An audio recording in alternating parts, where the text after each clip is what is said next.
Welcome to the E-Show with Neil Ravin. With over 1,000 NCAA commitments, the EHL is the proven path to college.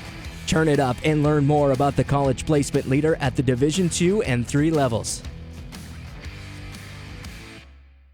Welcome to the E-Show, presented by the Penalty Box Foundation. The Foundation's mission centers around their daily motto, we take care of our own, as they help out all those within the hockey community who have experienced a catastrophic event.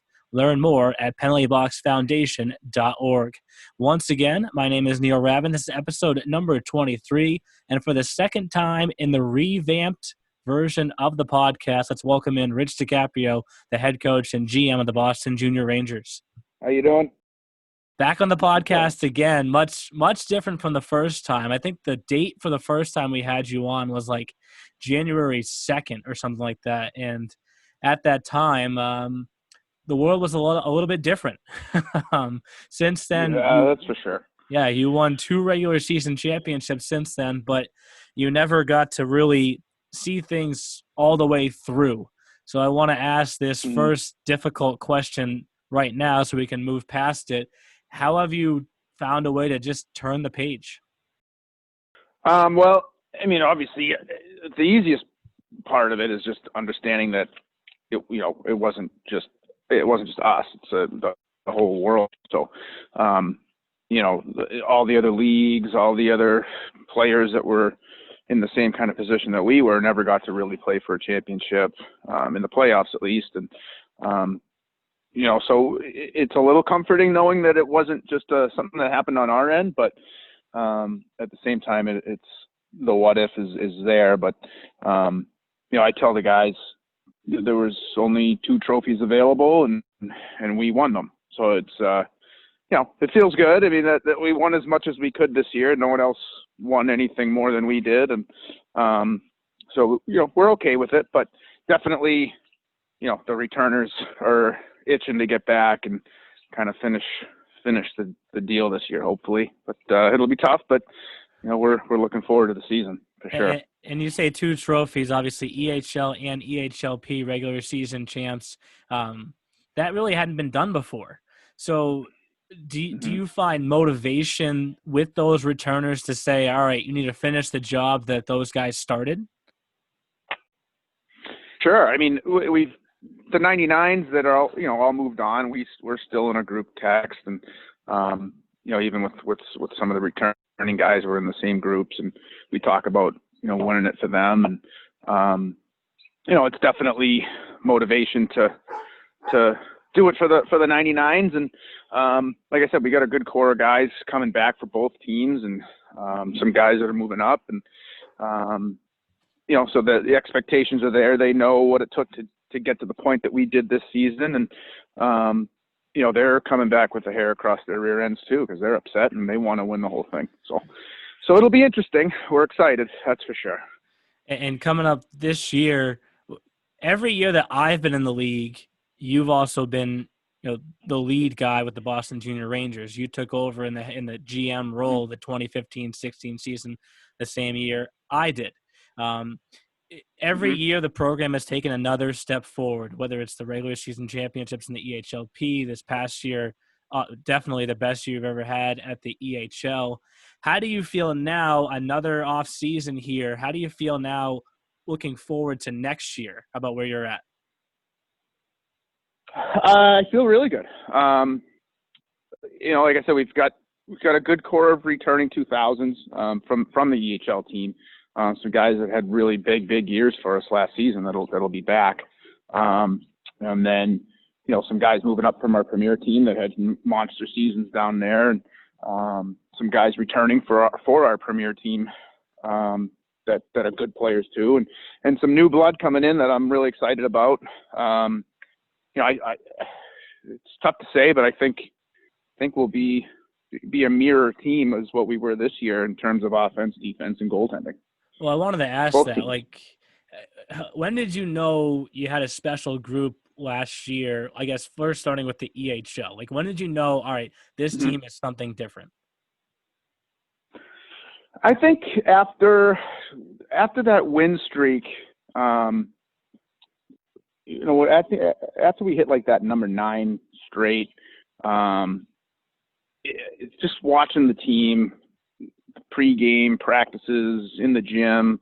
The leaders kind of took control of that team, and I honestly just sat back and let them do their thing, and they were very self-motivated in the gym. And guys like Connor Bizal, he's coming back this year. He'll be a captain for us. Like he was a guy that guys looked up to. He spent every day in the gym after practice, before practice, and guys just kind of fed into that, and they were always together and training, and it was just a special group for sure. I mean, there's not one thing I can say that made me think this was a special group. It was just a bunch of different things combined that made me and Keith Coyne think that this is going to be a special year.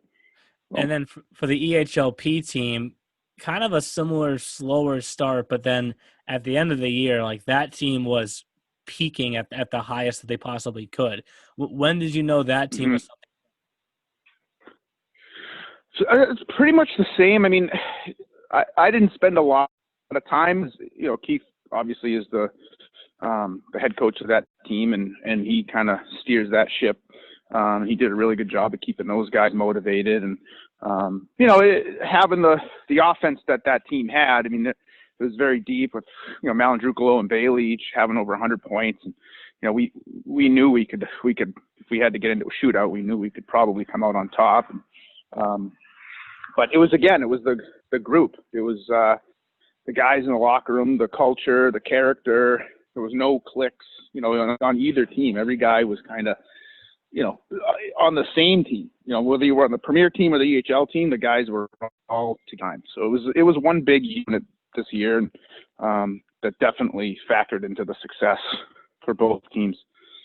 And I want to touch on that pipeline that you guys have more, because obviously we try and pump the EHLP to EHL to college hockey pipeline as much as we can as a league, but it's big for you as well. And let's start with the coaches. Mm-hmm. Obviously, as I mentioned before, you've done 5 seasons of this as the GM of the whole program, and you've only had 2 assistants during that time. That can be somewhat rare just because of the nature of that role. So let's start first. You had Ryan Blair. Can you talk about how much easier your job was? You take on the GM role and you got Blairsy right there with you. How much easier did he make your job those first few years? Blairsy was great. I mean, I remember his first year with us, he wasn't even really supposed to be a coach. He was more hired to run the gym. And I was going to be kind of handling both teams, and we had another guy in the building that was going to help out. But, I asked Blairsy to come out on the ice one day to run a practice early in the training camp. And he was just coming out of playing, so he wasn't really into coaching. And he fell in love with it, and I right away saw, oh my God, like this guy, he knows what he's doing. He's a natural. And, from there on, I think it was November that first year, I was kind of running both teams, and I pulled the team aside with Blairsy, and I said, hey, Blairsy's taking over from here. I'm not going to be on the ice for practices. It's going to be Blairsy. He's the guy now. And then he just took off from there, and he was awesome. I mean, he's a natural. He's obviously coaching the East Coast League, and I think he's going to be a Division I head coach pretty soon. He's good. He helped a lot. I mean, he was awesome. He was great in the gym with the training, because he's certified and all that stuff. And coaching wise, he was just, like I said, he was a natural, knows how to communicate and motivate. So it was great. Great. I learned a lot from him, to be honest with you. And it was 3 years together, and then he went back to his alma mater as the director of hockey operations for UMass Lowell, and then this past season was his first year down in South Carolina in the ECHL, as you mentioned. And obviously, I'm sure for you it was probably a little bit bittersweet when he chose to go back to Lowell, because obviously you knew in the back of your mind where he was heading, as you started to allude to there. You think he's a future Division I head coach, but it created a role that you had to now avoid, that you had to fill. And you go out and you fill Keith Coyne. Can you first touch on what some people don't know, the fact that you guys go all the way back to your high school days?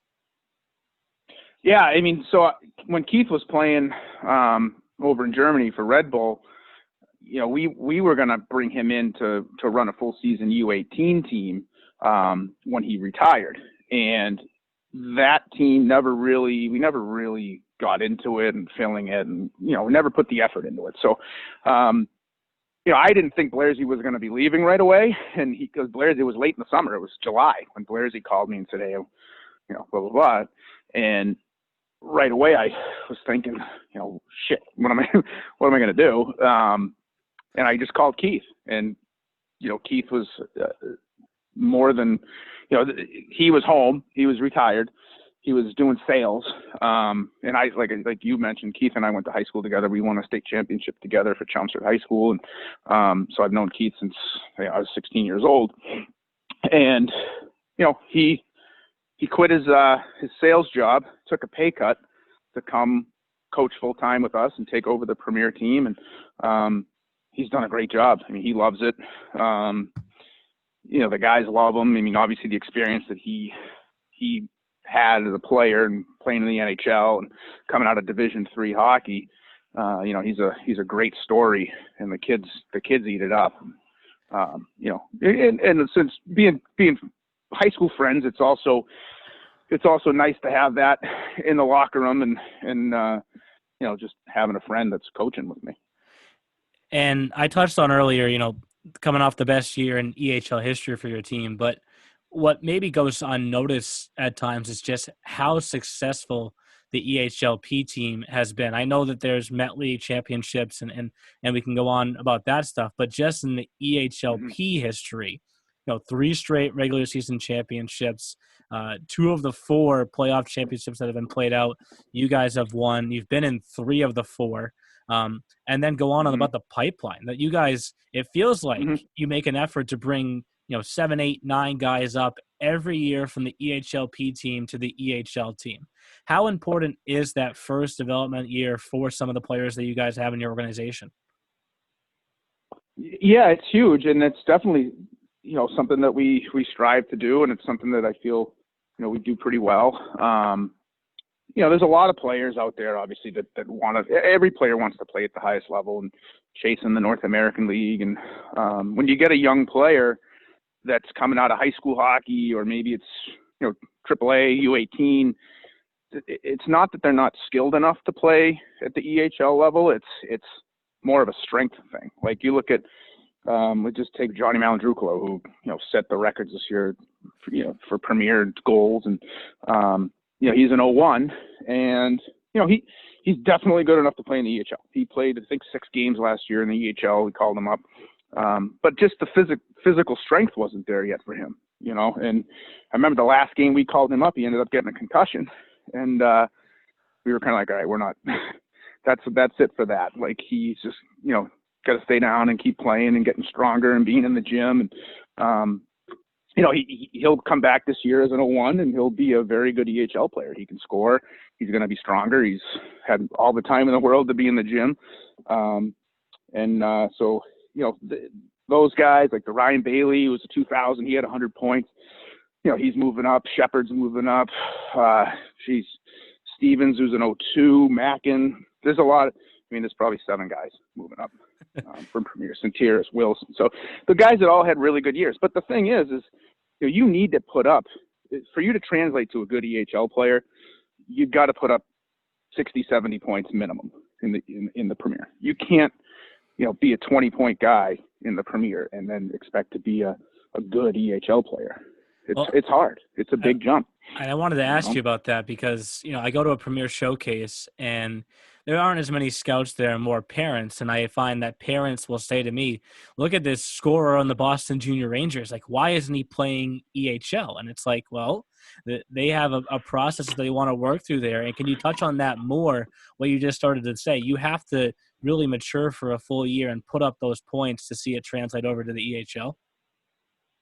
Yeah, it's not so much a skill thing, especially for like the Malandrucolo, like the smaller guys. It's more of a strength thing. And if you're a goal scorer, there's no reason to change your role to play at a higher level. So, if I'm a Malandrucolo, and I can play on the EHL as a fourth line guy, maybe a third line guy last season. That's great, but he's not going to score 60 goals.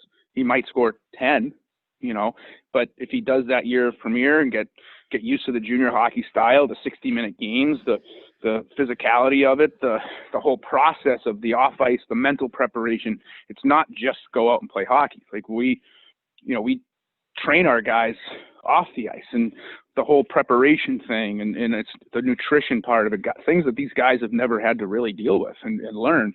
So it is a huge process, and luckily for us, those guys, they buy into it, and once they get in here and see what we have to offer facility-wise and just the culture that we have, they never want to go. I mean, those guys that are moving up are going to have good years for us on the EHL team, but that 1 year is huge. Some guys need 2 years. It's all depends on the age, and if we have an 03 coming in this year, he might play 2 years Premier and then move up to the EHL. So. And you started to take away from the next notes that I have here. We touched on your role as the GM. We talked about Blair Z, Keith Aucoin, the guys that have worked alongside you. The one constant that's been there the entire time you have, though, is ownership. Mike Sorabella has owned the Rangers from the time that the EHL was formed till right now, and he's also the executive chairman on the board of governors. So he is numero uno, if you will, amongst all the board of governors. With him having a role like that, do you feel like there's more pressure on the Boston Junior Rangers to be successful? I don't think so. I think no matter what Mike's role is within the league, like he's just as competitive as myself and Keith, and he wants to win. He wants to have the best teams on the ice, regardless of what he's doing. He's a great owner. He's a big reason of the success that we have. He allows Keith and I to, kind of do our recruiting how we like, and he's very hands off. I think he trusts us, and he gives us every tool to be successful, and he's been great. I mean, he's a huge reason why we've been so successful as well. And he puts you guys in the but facility. But to answer your question, I don't think.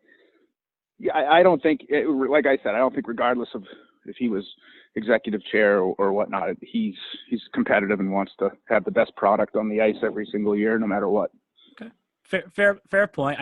The Rangers the last few years have been one of the most successful teams at both levels, and maybe it's an outside perspective, but you wonder if people do keep an eye on the Rangers more because of his role, and it only helps that you guys are successful. But as I was starting to get to next there is he helps put you guys, as you mentioned too, in a facility that you can get a lot accomplished. What I like about the rink there in Tewksbury is it feels like your section of the building is almost kind of private and all to yourself, because you have the 2 locker rooms that are connected, plus the huge gym and the offices. It's kind of like its own section of the building just for the junior program. Can you touch on what that does for both you guys as coaches, but as well for the players? Yeah, I mean, the facility's awesome. It's going under another renovation. They did a lot of work with it last year, painting and putting in new boards, and they've done a lot more this off season since the rinks have been shut down. They've had a lot more time to kind of do some things, and it's a private rink, right? So it's not like a public facility. It's privately owned. They really take care of us with the locker rooms, and on game days, we've got some high school teams that play there, and we've got our youth program and the girls Vipers program, which is very good. But they leave us, a lot of privacy when it's a game day. We've got the gym to ourselves. It's blocked off 2 hours before the game. No one can go in there. It's just for us. No one can go down our hallway, and practices obviously with EHL. We're at 10 a.m. So nobody's in the rink. I have the keys to the rink, and I open the rink, and the guys are in there. It's just us, and then Premier skates at 3:50. Nobody's on before them, so they're kind of private too. So it's a great facility for that part of it. And then with the gym being right outside our locker room, I mean, you can't. That's the selling point. Guys walk in and they like, "Oh my God, it's huge." I mean, really, really nice equipment. You can fit both teams in there training at the same time and not feel crowded. I mean, that's how big it is. It's 10,000 square feet. And then you get the synthetic rink that's in there for the shooting. And so the guys just never leave. And that's a big part of their development, because they can get off the ice after practice, and instead of going home and sitting on the couch, they can shoot pucks for an hour. They can lift. They can do whatever they want at the rink, and make themselves better. And with each Team of the Week feature that I've done, I've reached out to, numerous alumni to try and get testimonials talking about the program that they progressed through and advanced to college hockey with. And it felt like when I reached out to the Rangers players, every kid responded almost instantly. And what I was trying to do is find some sort of common theme amongst them. And almost all of them mentioned how you, Keith, Blair, the ownership made them a better player both on and off the ice. So we've talked a little bit about the on the ice side of things, but then off the ice, can you touch on more of what you guys try and teach your players to focus on when they're, away from the facility? Yeah, I mean, it's more about being a respectful and responsible person, right? So, we're big on character. We're big on sportsmanship. We're big on, doing the right thing when you're back at your apartment and being accountable. And, I get it. These guys are, 19, 20 years old. And I know how I was a 19 and 20-year-old. I was, from my father, if I was petrified to do anything that would affect my hockey. And my dad always reminded me, you can't be drinking, you can't be doing this, or it's going to hurt your hockey. It's going to hurt your hockey. So I never did it. And I try to tell these guys, same with Keith. Keith was the same way. Keith never, high school, a lot of, kids are drinking, going out and party. I never did it. And Coyne never did it. And we try to, pass that down to our guys and say, look, when you guys get to college, it's different. And then you're 21, you can do these things, right? You got to get there, and you want to make sure that when you get to college, you're playing hockey. You don't want to just go to college and be a student. It's nothing wrong with that, but I'm assuming you're, spending money to pay to play hockey so you can play in college. So if you want to be a good college player, you can't be, dilly-dallying with stuff that's going to be a distraction and staying up till 1 o'clock in the morning. And, you've got to be responsible. And the other thing is, last year we went to Children's Hospital and the Ace Bailey Foundation and, met with a lot of young kids that are struggling when, don't have, the life that these guys have, and just to put things in perspective and teach them about being compassionate and life. So it's,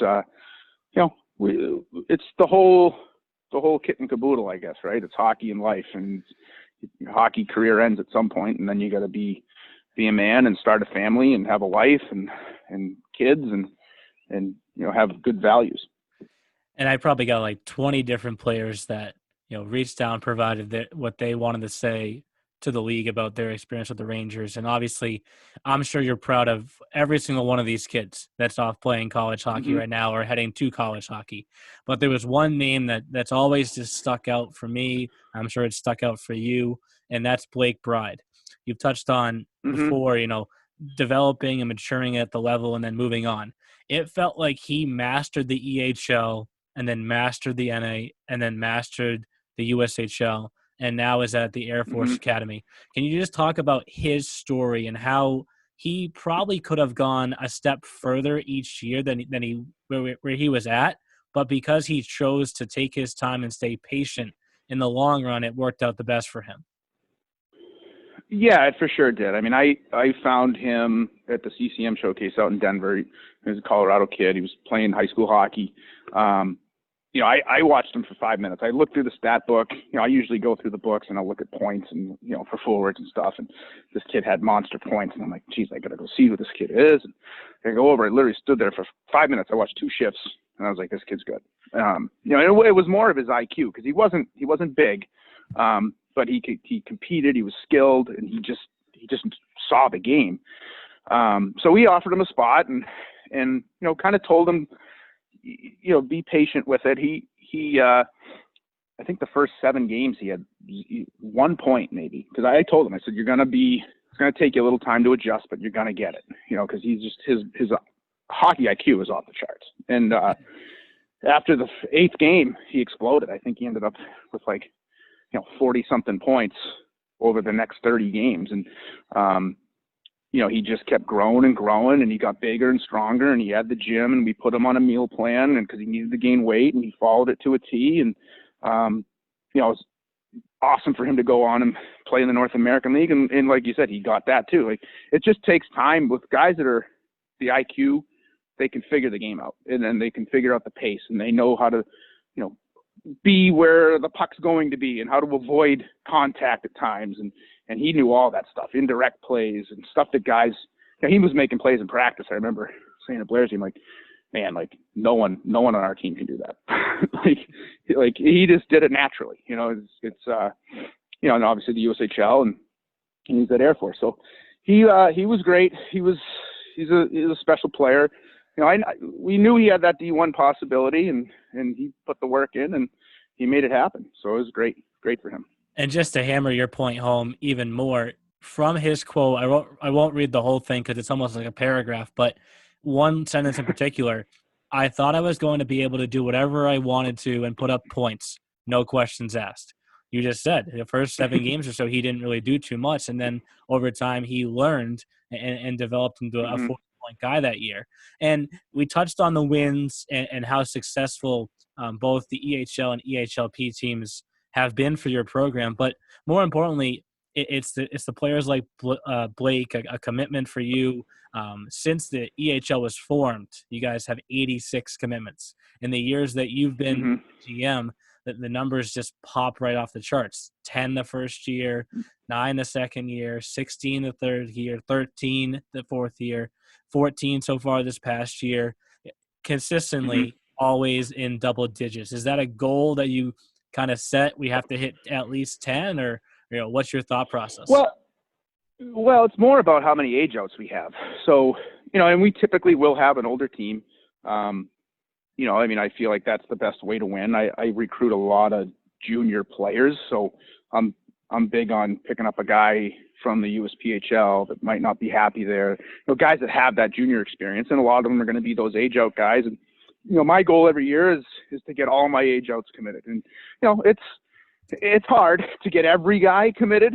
Some guys had offers and they didn't like the school and they didn't commit. Some guys set the bar a little bit too high, and which I let them know that, but some of them don't listen, and they keep thinking that they're going to get something better, and they don't, and then they end up with unfortunately there's a couple of guys that didn't get the commitments that they wanted, and but it's definitely my goal is to get every age out guy committed. So like this year with all of our 2000s, I think we're going to have at least 15 of them. My goal will be to get every guy committed. So, and you'll hit 100 from the history of the Rangers there. So that'd be a cool number for you guys to hit. Yeah. I texted you yesterday to kind of give you a heads up on this one. I didn't want to catch you fully off guard because there's been a lot of good players that have come through your program in the last 5 years, but focusing on the 5 years in particular, how I've kind of been framing this question with the previous coaches is pretend we're in Providence, March of 2021. You can use whoever you want to start overtime of a game against whoever, but focusing just on the teams that you've had in the EHL.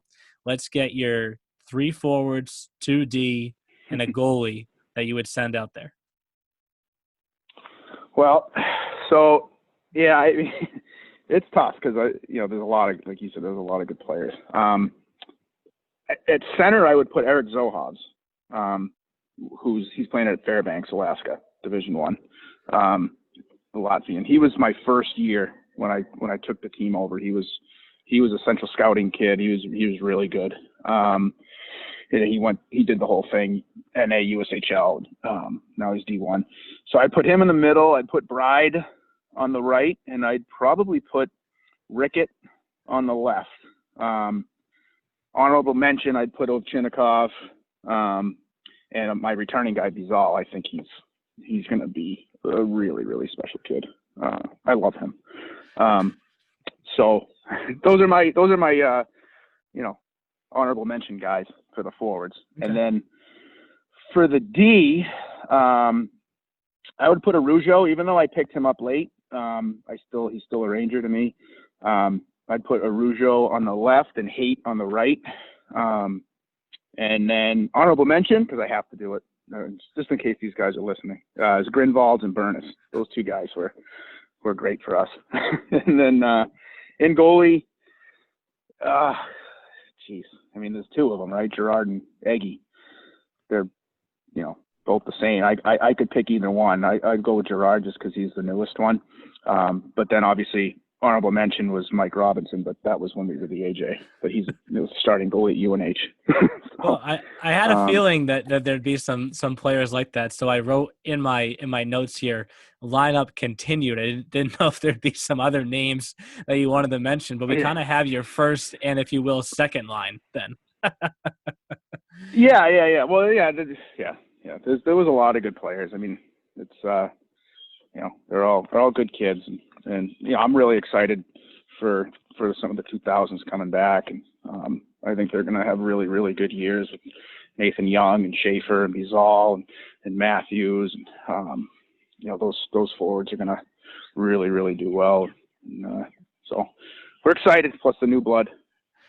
And not to get too far ahead, but I would have to say, for goals for next year, is the bar now set? You have to win both regular season championships again and then finish the job in both divisions, or what's the ultimate goal? Well, I mean, the regular season championship isn't, it's obviously you want the end of the season, right? So, for us this year, we weren't really looking, before COVID and all that crap, we weren't really like, oh, we got to win the regular season championship. We were just like, we just focus on let's be in first place. Let's, try to get a first round bye into the playoffs. It just so happens we win the regular season championship, great. But the ultimate thing is going to Providence and winning there.